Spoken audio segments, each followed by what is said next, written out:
Este podcast é uma gentileza do cartório Fujivara 43 3343 4645, Londrina, Paraná.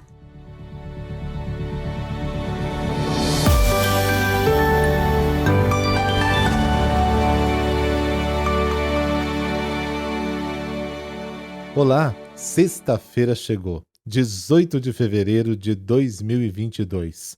Quem perder a sua vida por causa de mim e do Evangelho vai salvá-la, diz a liturgia de hoje. E Santa Teresa d'Ávila fala do valor da meditação. Você faz meditação? Como você faz a sua oração? Conta para mim aí nos comentários.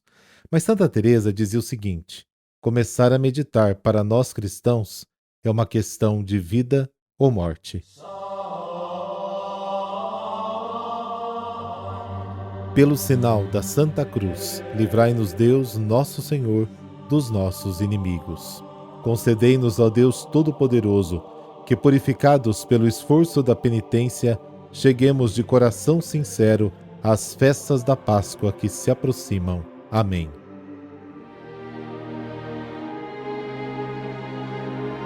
Marcos, capítulo 8, versículo 34 ao capítulo 9, versículo 1. O Senhor esteja convosco, Ele está no meio de nós. Proclamação do Evangelho de Jesus Cristo segundo Marcos. Glória a vós, Senhor. Naquele tempo, chamou Jesus a multidão com seus discípulos e disse: Se alguém me quer seguir, renuncie-se a si mesmo, tome a sua cruz e me siga. Pois quem quiser salvar a sua vida vai perdê-la, mas quem perder a sua vida por causa de mim e do Evangelho vai salvá-la. Com efeito, de que adianta o homem ganhar o mundo inteiro se perder a própria vida? E o que poderia o homem dar em troca da sua própria vida?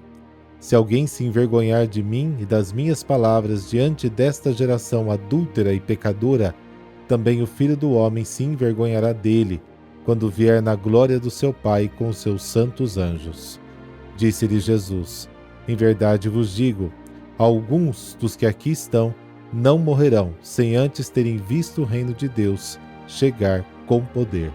Palavra da salvação, glória a vós, Senhor.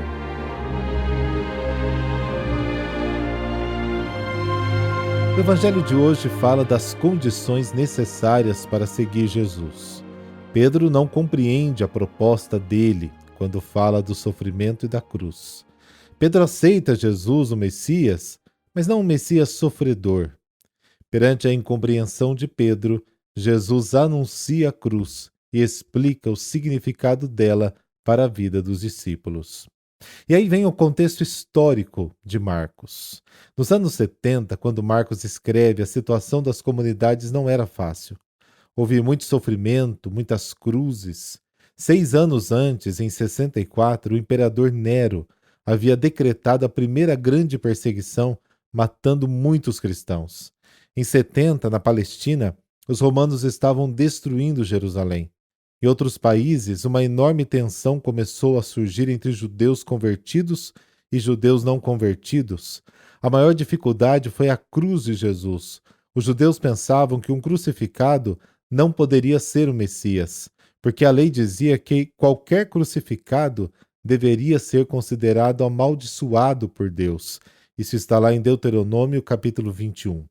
Jesus então tira as conclusões que valem para os discípulos, para os cristãos do tempo de Marcos e também para nós hoje. Se alguém quiser vir após mim, renuncie-se a si mesmo, tome a sua cruz e siga-me. Naquela época, a cruz era a pena de morte que o Império Romano praticava. Tomar a cruz e seguir Jesus significava, em última análise, aceitar ser condenado pelo sistema injusto que legitimava a injustiça. A cruz não foi fruto do fatalismo da história, nem foi uma exigência do Pai. A cruz é consequência do compromisso assumido livremente por Jesus de revelar a boa nova daquele que é Pai e que, portanto, todos devem ser acolhidos e tratados como irmãos. Por causa deste anúncio, ele foi perseguido e não teve medo de dar a vida. Não há prova maior do que dar a vida pelo irmão. Imediatamente depois, Marcos insere 2 frases separadas do texto. A primeira Marcos capítulo 8, versículo 38, é a necessidade de não se envergonhar do Evangelho, mas de ter a coragem de professar a fé. A segunda, Marcos capítulo 9, versículo 1, é um anúncio sobre a vinda ou presença de Jesus nos fatos da vida. Alguns pensavam que Jesus viria mais tarde, 1 Tessalonicenses capítulo 4, mas na verdade Jesus já tinha vindo e estava no meio das pessoas, especialmente dos mais fracos.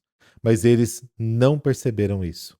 O próprio Jesus havia dito: sempre que você ajudou o pobre, o doente, o prisioneiro, o peregrino, foi a mim que você ajudou. Marcos, capítulo 25. Será que estamos aceitando a cruz como participação dos sofrimentos de Cristo? E hoje a igreja celebra São Simeão. Ele foi bispo de Jerusalém, filho de Cleófas. São Simeão era primo de Jesus. Ele foi um dos primeiros apóstolos, tendo inclusive recebido o Espírito Santo no dia de Pentecostes. Depois do assassinato de São Tiago, o menor, pelos judeus, os apóstolos e discípulos se reuniram para escolher seu sucessor na sede de Jerusalém. O escolhido foi Simeão.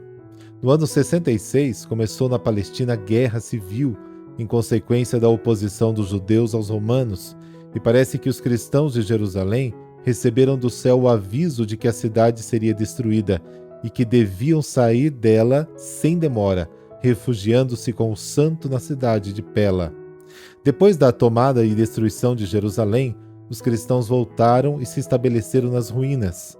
Simeão voltou e recomeçou com os fiéis a reconstrução das casas. Houve muitas conversões, porque esses acontecimentos fez muita gente refletir sobre a mensagem do Evangelho. Numerosos judeus converteram-se ao cristianismo devido aos milagres feitos pelos santos.